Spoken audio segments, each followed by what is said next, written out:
میرے آقا مدینے والے مصطفیٰ صلی اللہ تعالی علیہ وسلم کا فرمان ہے، آقا فرماتے ہیں کہ جو مجھ پر ایک بار درود پاک پڑھے اللہ کریم اس پر اپنی 10 رحمتیں نازل فرماتا ہے۔ جس نے مجھ پر 10 بار درود پاک پڑھا اللہ کریم اس پر اپنی 100 رحمتیں نازل فرماتا ہے۔ جس نے 10 بار درود پاک پڑھا اللہ اس پر 100 رحمتیں نازل فرماتا ہے۔ وَمَن صَلَّى عَلَيَّ مِئَةً صلی اللہ علیہ الفا، جو 100 درود پاک پڑھے اللہ 1000 رحمتیں نازل فرماتا ہے۔ ایک درود پر 10 رحمتیں، 10 درود پر 100 رحمتیں، 100 درود پر 1000 رحمتیں، یعنی ہر درود پڑھتے جائیں اور 10 رحمتیں لوٹتے جائیں۔ یہ کتنی خوبصورت کیلکولیشن ہے، مگر اس حدیث کا جو اگلا حصہ ہے نا وہ اور زیادہ خوبصورت ہے۔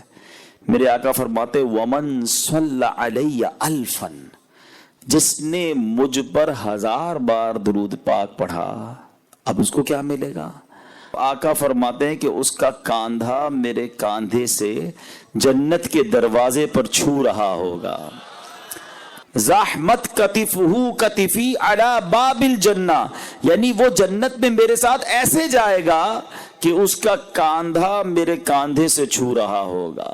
گاؤں گوٹ کے لوگ تھے نا، زندگی بڑی اچھی تھی کہ جلدی سو جاتے تھے، جلدی اٹھ جاتے تھے، فضول کاموں میں اتنا ٹائم لگتا نہیں تھا۔ مگر اب گاؤں میں بھی موبائل فون آ گیا ہے، ادھر بھی انٹرنیٹ آ گیا، ادھر بھی ٹی وی آ گیا، اب یہاں کے لوگ بھی جناب راتے جاگنے لگے، یہاں کے لوگ بھی فضول کاموں میں ٹائم گزارنے لگے۔ ورنہ سچی بات یہ ہے کہ ان فضول کاموں سے بچ کر اللہ اور اس کے رسول کے ذکر میں اپنا وقت گزاریں تو کتنی برکتیں مل جائیں گی۔ میں ایک چوٹ کرنے کے لیے ایک بات کرتا ہوں، اگر یہ اعلان ہو جائے کہ صحرائے تھر میں جو جتنے بار درود پڑھے گا اتنے 1000 روپے ملیں گے، ہاں دیکھو کتنا خوش ہو گئے۔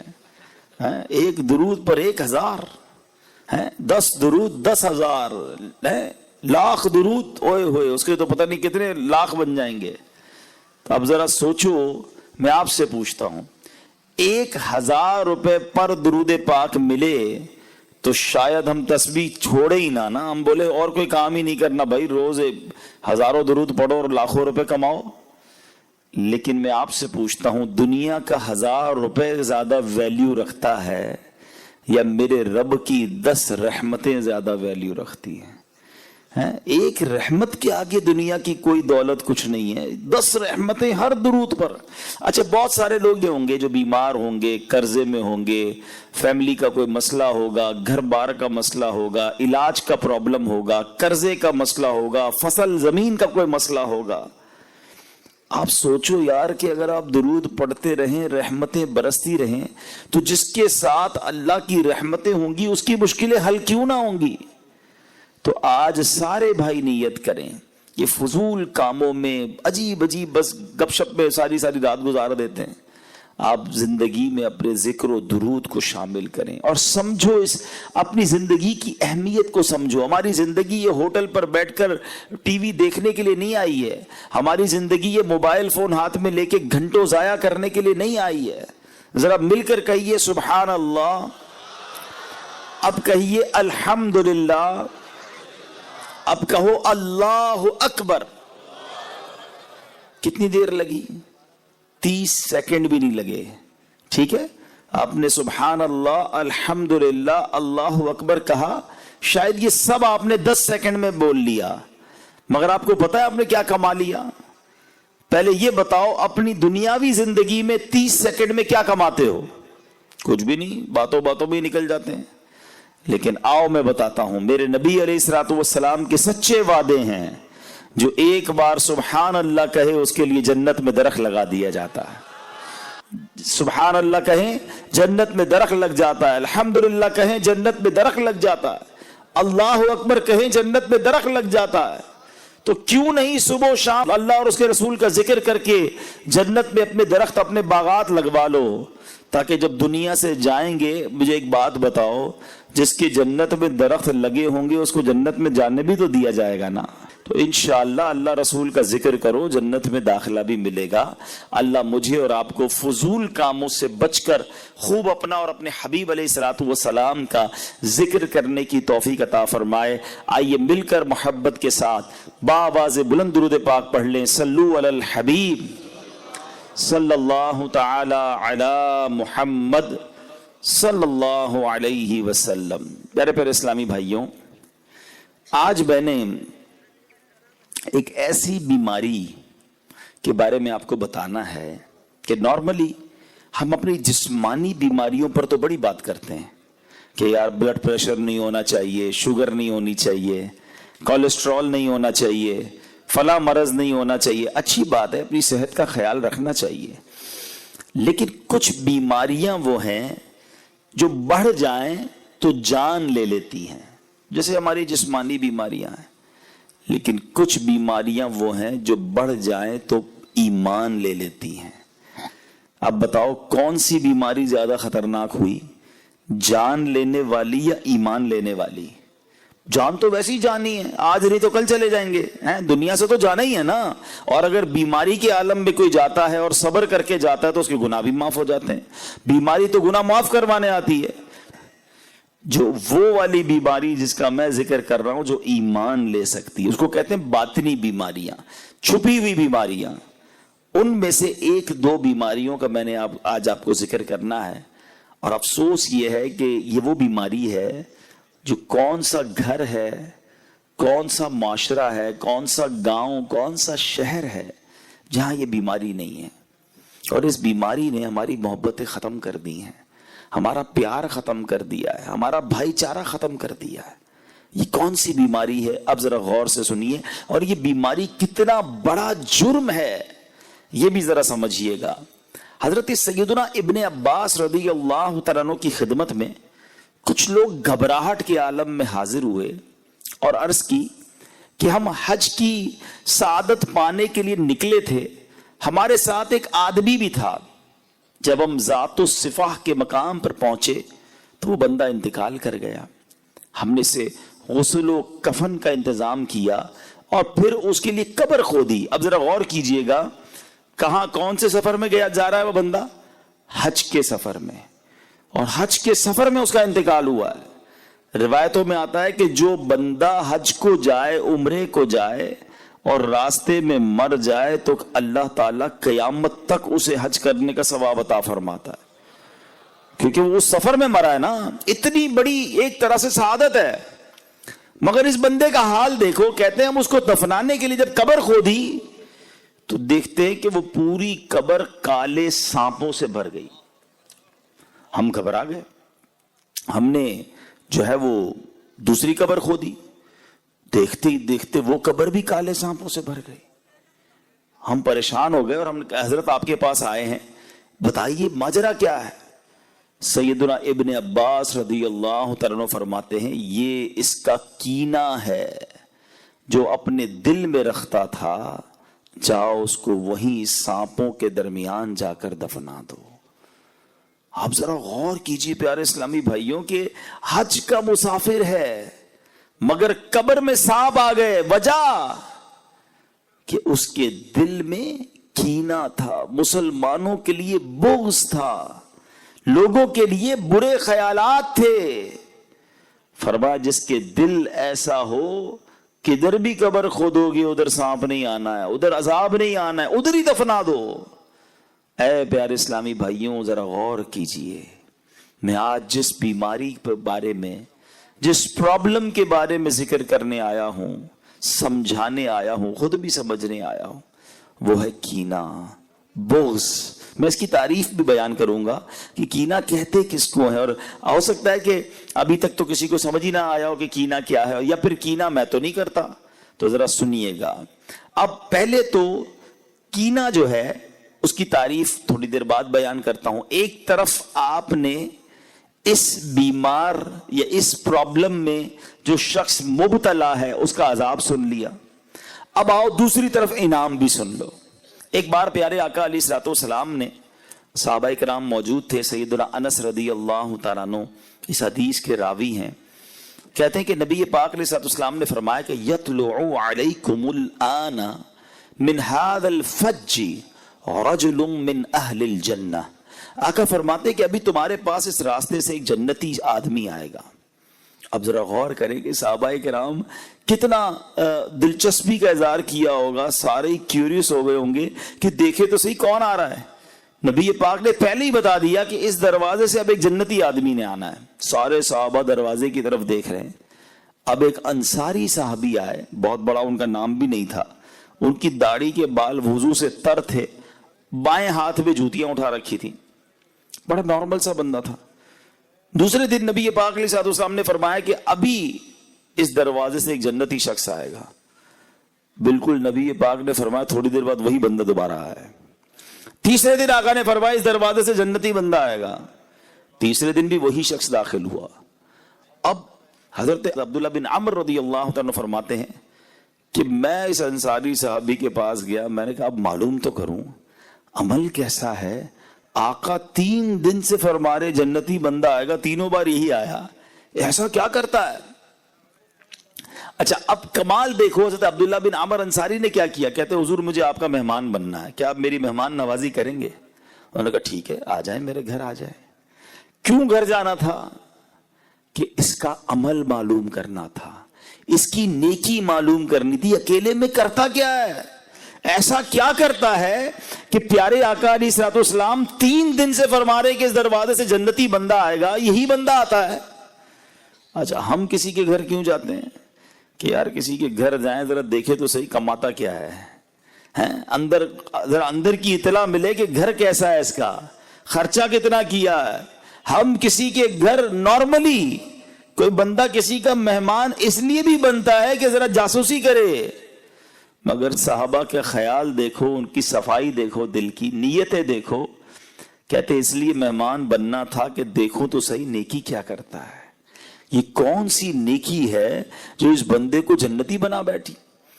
کہتے میں 3 دن اور 3 راتیں اس بندے کے گھر میں رہا. میں نے کوئی خاص عمل نہیں دیکھا, نارمل وہی نماز, ہم بھی نماز پڑھتے تھے, وہ بھی نماز پڑھتے, وہ بھی جناب ذکر اللہ کرتے تھے, ہم بھی کرتے. کوئی ایکسٹرا آرڈنری کام تو میں نے نہیں دیکھا.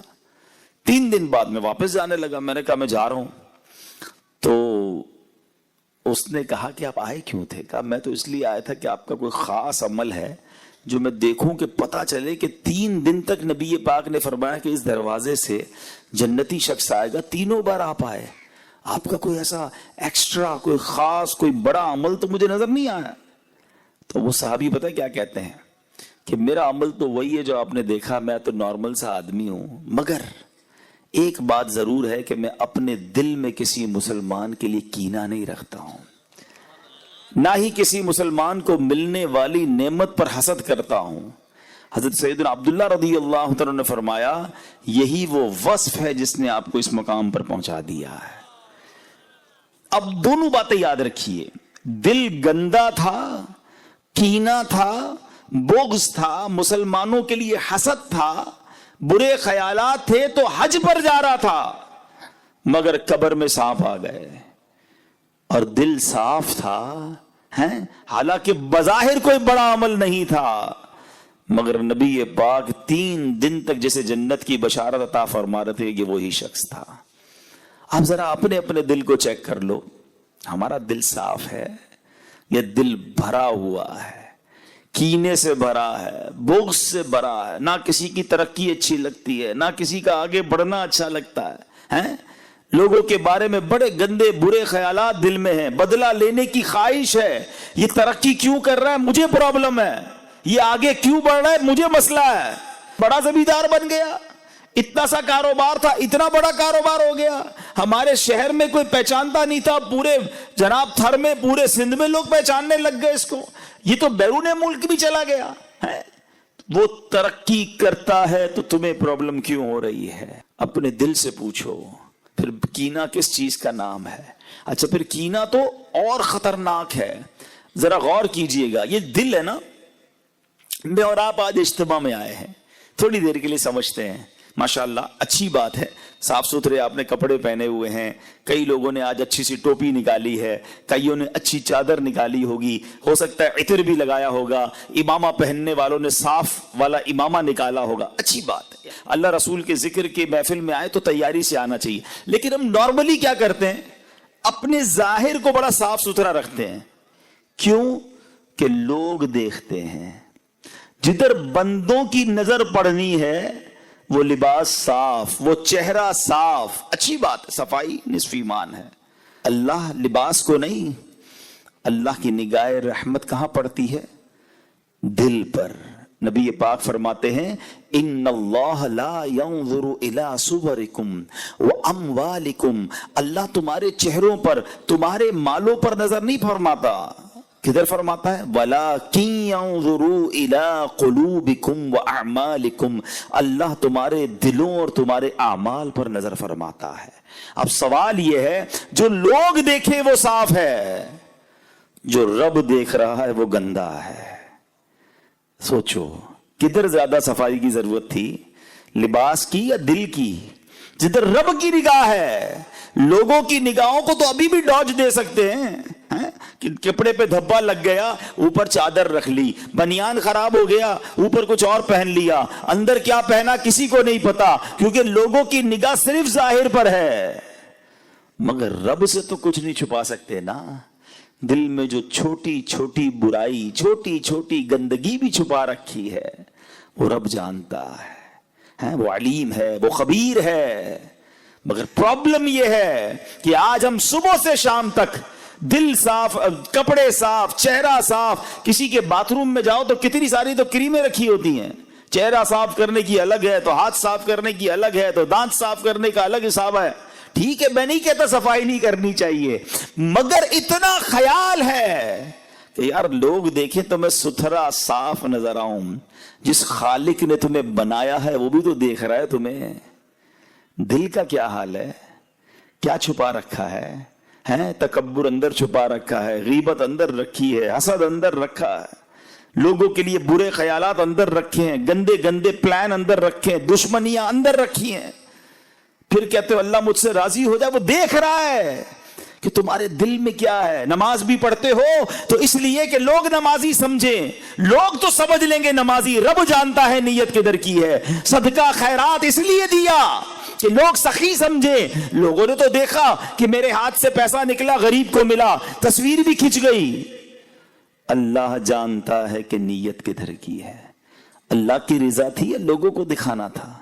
اس سے نہیں چھپا سکتے، اسے کوئی ڈوج نہیں دے سکتا۔ یاد رکھنا، وہاں نہیں بات بنانے کی مجال۔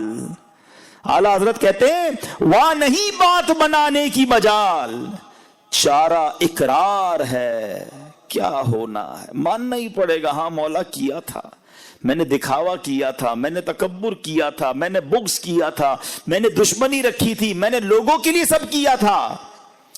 ادھر نہیں بچ سکو گے۔ خدا را بات کو سمجھو، اپنا دل صاف کرو۔ اور دل میں جس بیماری کا آج میں ذکر کرنے آیا ہوں، یہ بہت خطرناک ہے۔ اس نے ہماری محبتیں ختم کر دی، ہماری رشتہ داریاں ختم کر دی، ہماری دوستیاں ختم کر دی۔ ساتھ بیٹھتے ہیں، کھانا بھی ساتھ کھاتے ہیں، ایک ہی گھر میں رہتے ہیں، مگر دل میں ایک دوسرے کے لیے کینہ ہے۔ اچھا ملیں گے بھی مسکرا کر، ماشاءاللہ کیسے ہیں، ٹھیک ہے، سب خیر ہے، دل ہی دل میں ہو رہا ہوگا تباہ ہو جائے یہ بندہ۔ ساتھ روز کھاتے ہیں، وہ آ کر بتاتا بھی ہوگا یار اس بار فصل بہت اچھی ہوئی، اللہ نے بڑا کرم کیا، باجرہ بہت نکلا، ارے گوار کی فصل بھی بہت اچھی ہوئی، اللہ نے بڑا کرم کیا، مونگ کی دال اس بار تو کمال ہو گیا۔ وہ کمال ہو گیا کہہ رہا ہے، اندر جلن ہو رہی ہے کہ اس کو کمال کیوں ہو گیا۔ اور سوچو یار وہ دل کتنا گندا ہے جو کسی مسلمان کی ترقی پر افسوس کر رہا ہے، جس کو کسی مسلمان کی خوشی میں پرابلم ہو رہی ہے۔ اس دل کا کتنی گندگی ہے اس دل میں، اور وہ ہمارے دل میں اگر ہے تو، اور یہ کتنا برا عمل ہے۔ میں نے دونوں عمل بتا دیے، کینے والا دل سانپ والی قبر میں گیا، اور جو دل صاف تھا اس کو آقا نے جنتی فرما دیا۔ اب طے آپ نے کرنا ہے کون سا والا دل رکھنا ہے۔ سنو اب میرے پیارے اسلامی بھائیوں، کینے کی ذرا تعریف بھی سمجھ لو، تھوڑا حسد سے یہ ہٹ کر ہے۔ حسد الگ ہوتا ہے، کینہ الگ ہوتا ہے، مگر یہ بہت قریب قریب ہیں۔ کینہ یہ ہے کہ انسان اپنے دل میں کسی کو بوجھ جانے، اس سے دشمنی اور بغض رکھے، اور یہ نفرت کی کیفیت ہمیشہ باقی رہے۔ اب اس کا ٹیسٹ پتہ ہے کیا ہے؟ چھوٹا سا ٹیسٹ کر لو۔ آپ کے جاننے والوں میں سے کوئی ایسا ہے، اچھا ایک بات یاد رکھنا، کینہ ہو یا حسد یہ اسی سے ہو سکتا ہے جس کو آپ جانتے ہو، جس کو نہیں جانتے اس سے نہیں ہو سکتا۔ تھر میں رہنے والوں کا کسی برازیل میں رہنے والے سے حسد نہیں ہو سکتا، چاہتے ہی نہیں تو کیا ہاں کوئی تھر والا ہی برازیل چلا گیا تو پھر تو حسد ہو سکتا ہے، ورنہ نہیں ہو سکتا۔ مثال کے طور پہ آپ ہی کے علاقے کا، آپ کے شہر کا، آپ کا رشتہ دار، آپ کے ساتھ کام کرنے والا، آپ کا پڑوسی بھی ہو سکتا ہے، آپ کا دوست بھی ہو سکتا ہے، ٹھیک ہے نا۔ اب آپ غور کریں کہ آپ کے جاننے والوں میں سے کوئی ایسا ہے کہ جب اس کی تعریف آپ کے سامنے ہوتی ہے نا تو آپ کو تکلیف ہونا شروع ہو جاتی ہے، یار کوئی اور بات کرو نا بھائی، اس کا ذکر کیوں کر رہے ہو، کوئی اور بات کرو، اور جی چاہتا ہے کہ کسی طرح موقع ملے تو میں اس کو نقصان پہنچاؤں۔ معذرت کے ساتھ یہ جو انٹیریئر کے ایریاز ہیں نا، اندرون کے جو علاقے ہیں، تھر بھی ہے اس میں، سندھ بھی ہے، پنجاب بھی ہے، بلوچستان بھی ہے، خیبر پختونخوا بھی، بدقسمتی یہ ہے کہ یہاں دشمنیاں پالی جاتی ہیں اور برسوں دشمنیاں رکھی جاتی ہیں۔ بچوں کو بھی بتایا جاتا ہے کہ فلاں خاندان ہمارا دشمن ہے۔ بتاؤ یار، کیا اسلام اس لیے آیا تھا؟ میرے آقا تو دشمنیاں مٹانے آئے تھے نا۔ نبی پاک نے تو فتح مکہ کے بعد خون کے پیاسوں کو بھی معاف کر دیا تھا، اور آج مسلمان کو معاف کرنے کے لیے تیار نہیں ہے۔ اور اگر آپ سٹارٹ دیکھیں تو کسی چھوٹی سی بات سے یہ معاملہ شروع ہوا ہوگا اور اب تک نہ جانے کتنے لوگ قتل ہو چکے ہوں گے، لیکن احساس نہیں ہے۔ پھر کینہ اور کس شے کا نام ہے کہ تم دشمنی رکھتے ہو دل میں؟ پھر سوچ لو کہ یہ کہیں بیماری ہمیں قیامت کے دن مروا نہ دے، قبر میں سانپ اور بچھو نہ آ جائے۔ حدیث پاک کا مضمون ہے کہ کچھ بیماریاں ایمان مونڈ دیتی ہیں۔ ایمان مونڈنے والی بیماری کون سی ہے؟ فرمایا اس میں کینہ اور حسد بھی ہے، جو انسان کا ایمان برباد کر دیتی ہے۔ خدارا اس وبا کو نکالیے۔ نبی پاک فرماتے ہیں ان قریب میری امت میں پچھلی امتوں کی بیماریاں آ جائیں گی۔ صحابہ کرام نے عرض کی حضور پچھلی امت کی بیماریاں کیا ہیں؟ تو آقا نے فرمایا تکبر، اترانا، ایک دوسرے کی غیبت کرنا، دنیا میں ایک دوسرے پر سبقت کرنے کی کوشش کرنا، بغض رکھنا، بخل یعنی کنجوسی کرنا، یہاں تک کہ وہ ظلم میں تبدیل ہو جائے، پھر فتنہ و فساد بن جائے۔ یہ پچھلی امتوں کی بیماریاں تھیں، مگر آج ہمارے اندر بھی ہے۔ چھوٹی چھوٹی بات پر دشمنیاں پالی ہیں، اور یہ جو حسد ہے نا، یہ تو اتنا برا عمل ہے، اتنا برا عمل ہے۔ میں ذرا ایک سوال پوچھنا چاہتا ہوں، آپ کو اندازہ ہو جائے گا کہ حسد ایکچولی کتنی بری چیز ہے۔ مجھے بتاؤ شہرت دینے والا کون ہے؟ سب مل کر جواب دیں گے۔ دولت دینے والا کون ہے؟ ارے اللہ کا نام لے رہے ہو، زور سے لے لو نا۔ دولت دینے والا کون ہے؟ شہرت دینے والا کون ہے؟ اولاد دینے والا کون ہے؟ عزت دینے والا کون ہے؟ روزی دینے والا کون ہے؟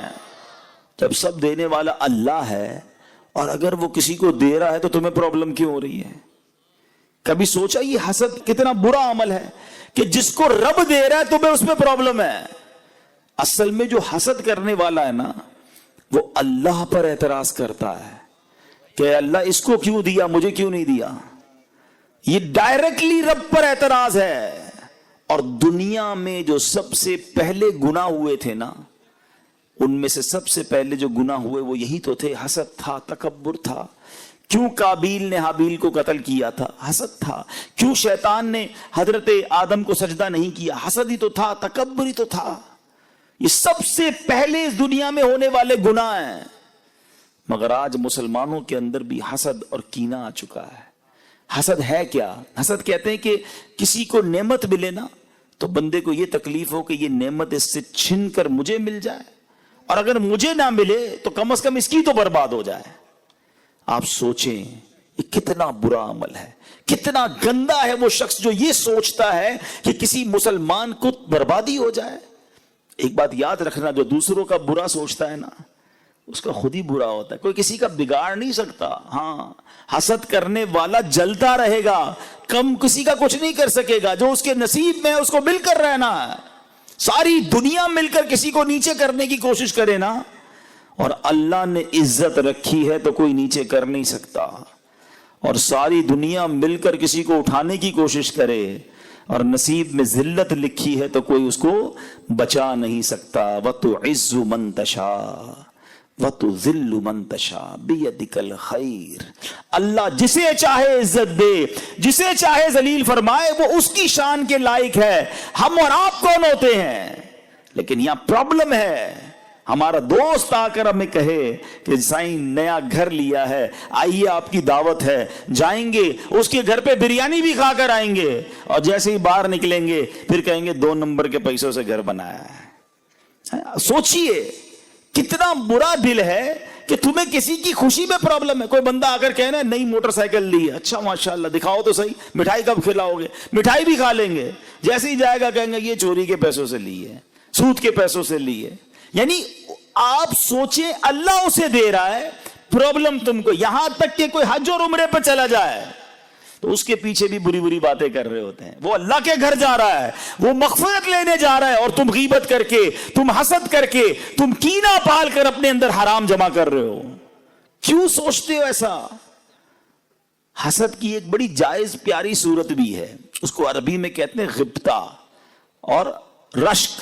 وہ کیا ہے کہ اگر کسی کو آپ دیکھتے ہیں کہ اللہ نے اس کو اچھا چہرہ دیا ہے، شہرت دی ہے، دولت دی، اب اللہ سے دعا کرو نا، یا اللہ اس کو دی ہے مجھے بھی دے دے، اس میں کوئی حرج نہیں ہے۔ ہمارا مائنڈ بہت تھوڑا سا ہے، ہمیں لگتا ہے اس کو موٹر سائیکل مل گئی، اس کو گاڑی مل گئی، اس کو شہرت مل گئی، مجھے کیا ملا؟ کچھ نہیں ملا، یا اللہ اس کا مجھے چھین کے مجھے دے دے۔ یہ تو وہ کہے کہ جس کو یہ ایمان ہو کہ اللہ کے پاس اتنا ہی تھا، اس کو دے دیا اب اللہ کے پاس ختم ہو گیا، معاذ اللہ، ایسا تو ہے نہیں۔ میرے رب کے خزانے تو بھرے ہوئے ہیں نا، اب اللہ سے کہے یا اللہ اس کو بھی اور دے، مجھے بھی دے دے، تیرے خزانوں میں کمی تھوڑی ہے، تو نے جب اس کو عزت دی ہے مجھے بھی دے دے، اس کو دولت دی ہے مجھے بھی، ایسا کرو نا۔ یہ کیوں سوچتے ہو کہ اس کا چھن کر مجھے مل جائے؟ چھن کے ملے گا نہیں، تم جلتے ہی رہو گے۔ حسد کرنے والا دنیا میں بھی جلتا ہے اور آخرت میں بھی جلتا رہے گا۔ ایک جملہ یاد کر لو آج، اور وہ جملہ یہ ہے، سب کا بھلا سب کی خیر، سب کے بھلے میں اپنی خیر۔ ہاں یہ دنیا میں دعا کرتے رہا کرو، یا اللہ تو سب کا بھلا فرما، سب کی خیر فرما، ان سب کی بھی خیر فرما، میری بھی خیر فرما۔ وہ کریم ہے، وہ عطا فرمائے گا تمہیں۔ اللہ کرے کہ یہ بات سمجھ آ جائے، یہ جو دشمنیاں ہے نا، یہ جو کینہ ہے، یہ بغض ہے، یہ حسد ہے، یہ نکالو دل سے۔ واللہ یہ کولیسٹرول سے بڑی بیماری ہے، یہ تمہارے بلڈ پریشر اور شوگر سے بڑی بیماری ہے۔ ارے کولیسٹرول بڑھ گیا تو ہارٹ اٹیک کر دے گا، یہ بغض اور کینہ اور حسد بڑھ گیا تو ایمان لے لے گا۔ کدھر جاؤ گے؟ کیسے اس سے نکلو گے؟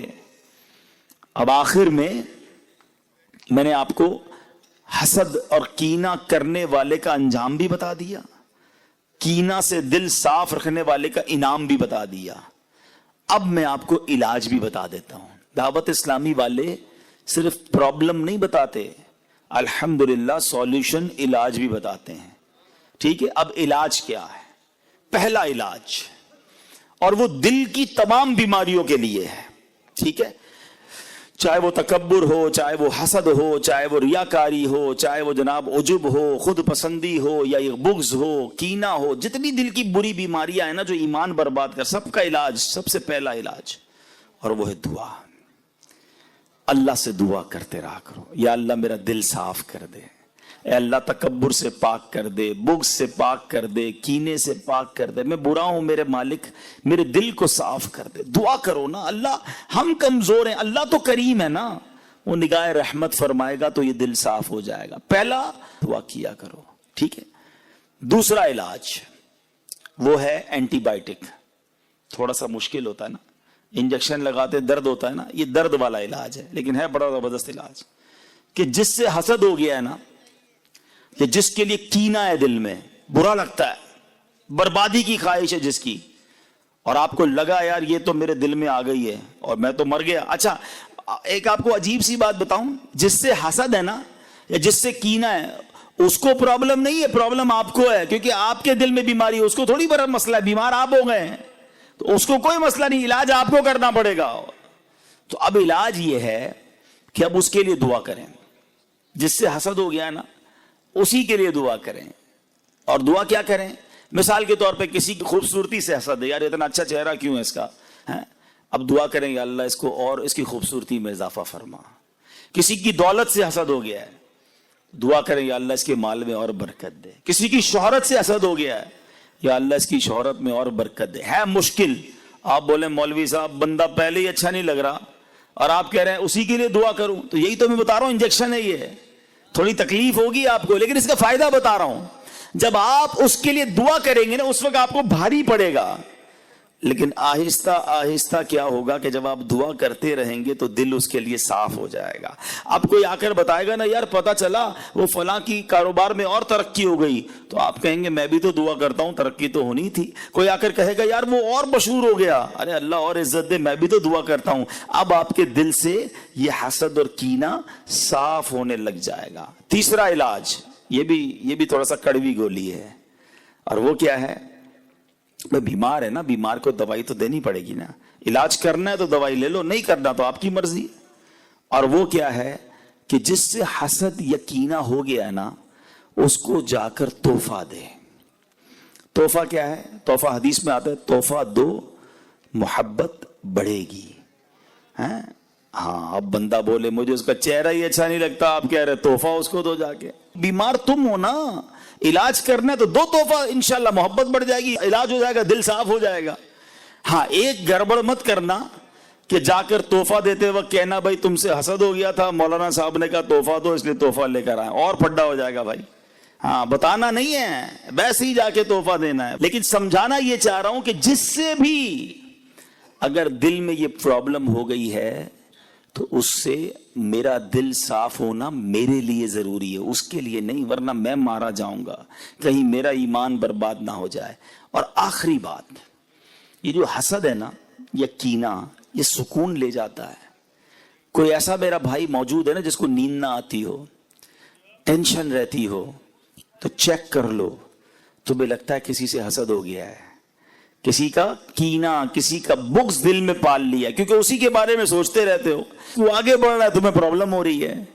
اگر آپ پرسکون رہنا چاہتے ہو نا، اچھی میٹھی نیند سونا چاہتے ہو، تو جو میں نے ایک جملہ سکھایا ہے نا، سب کا بھلا سب کی خیر، سب کے بھلے میں اپنی خیر، خوش ہوا کرو. لوگ کوئی کہے نا یار پتہ چلا وہ ترقی کر رہا ہے، اچھا ماشاءاللہ، یا اللہ اسے اور ترقی دے، ارے یار اس کی فصل اس بار اور بڑھ گئی، میرے مولا اس کی فصل میں اور ترقی دے. آئی صاحب وہ فلاں بندہ عمرے پہ حج پہ جا رہا ہے، یا اللہ اس کو بار بار بھیج، وہ بڑا مشہور ہو گیا ہے، اللہ اس کی عزت میں اور برکت. مجھے کیوں پرابلم ہو رہی ہے؟ میں خوش رہوں نا. مسلمان کی خوشی میں خوش رہو، اللہ تمہیں بھی خوش کر دے گا. کتنا عجیب دل ہے اس بندے کا جو مسلمان ترقی کر رہا ہے، اس کو ٹینشن ہو رہی ہے. اگر سکون کی نیند سونا چاہتے ہو نا، ٹینشن فری لائف گزارنا چاہتے ہو، تو لوگوں کا بغض، حسد اور کینہ دل سے نکالو. کبھی کسی کا برا نہ چاہیں، آپ چاہ کر بھی کسی کا برا نہیں کر سکتے، کیونکہ جسے رب نے نوازنا ہے اسے کون روک سکتا ہے. تو اللہ کرے آج کے اس بیان میں یہ ایک باطنی بیماری، ایک یا دو باطنی بیماریوں کے بارے میں نے بیان کیا، ورنہ سچی بات پتہ کیا ہے، علم سیکھنا بہت ضروری ہے. ہمیں شاید جسمانی بہت ساری بیماریوں کے بارے میں پتہ ہے، مگر یہ جو دل کی باطنی بیماریاں ہیں نا، جو ایمان برباد کر دیتی ہیں، ان کے بارے میں جاننا بہت ضروری ہے. تکبر ہر دوسرے آدمی کے اندر نظر آتا ہے، وہ کیا ہے، اس کی تعریف کیا ہے، اس سے بچا کیسے جا سکتا ہے، ریاکاری کس کو کہتے ہیں، خود پسندی کسے کہتے ہیں. تو ایسی بہت ساری بیماریاں ہیں. تو میں گزارش کروں گا کہ دعوت اسلامی کے اجتماعات میں آتے رہیں، ہمارے مکتبۃ المدینہ کی کتابیں خرید کر پڑھیں تاکہ پتہ چلے کہ یہ بیماریاں کیا ہیں. ایک کتاب کا نام بھی بتا دیتا ہوں، اس کتاب کا نام ہی یہی ہے، باطنی بیماریوں کے بارے میں معلومات. ایک ہی کتاب میں بہت ساری باطنی بیماریاں ڈیٹیل کے ساتھ لکھی ہیں. خدارہ پڑھیے، ایک دوسرے کو یہ تحفے میں دیجئے، کتابوں کا تحفہ دینے کا رواج ڈالیں تاکہ علم پھیلے. کسی کو کتاب دیں گے، وہ خود پڑھے گا تو بھی آپ کو ثواب ملے گا، وہ کسی اور کو دے گا پھر بھی آپ کو ثواب ملے گا. تو ہمارے تحفے بھی ایسے ہونے چاہیے جو صدقہ جاریہ والے یا آگے رہنے والے یا آگے بڑھنے والے ہوں. اللہ کرے کہ ہم سب اپنے دل کی صفائی کرنے میں کامیاب ہو جائیں. الحمدللہ دعوت اسلامی کے پیارے ماحول میں ایسی باتیں سیکھی اور سکھائی جاتی ہیں. دعوت اسلامی کے اجتماعات میں آتے رہیں, مدنی قافلوں میں سفر کرتے رہیں, تو انشاءاللہ بہت کچھ سیکھنے کو ملے گا. اللہ ہم سب کو علم دین سیکھنے کی توفیق عطا فرمائے. آمین.